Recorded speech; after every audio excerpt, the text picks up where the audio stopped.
Bienvenidos a un nuevo capítulo del Chivirín. El día de hoy nos movemos a tierras tropicales en el estado de Morelos, México, donde nos encontramos con un ave que podemos escuchar en espacios abiertos, principalmente pastizales. Frecuentemente observamos a esta especie vocalizar y dar saltos desde lo alto de una percha expuesta. Su canto es muy sencillo, pero igualmente bello.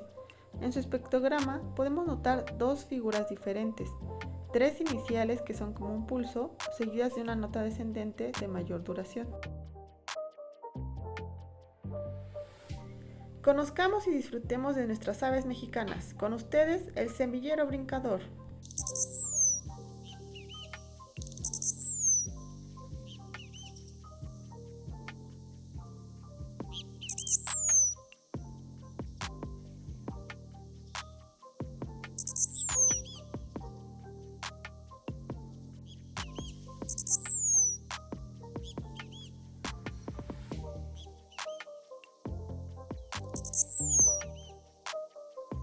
¿Y tú? ¿Habías escuchado al semillero brincador? Comenta y comparte con tus amigos.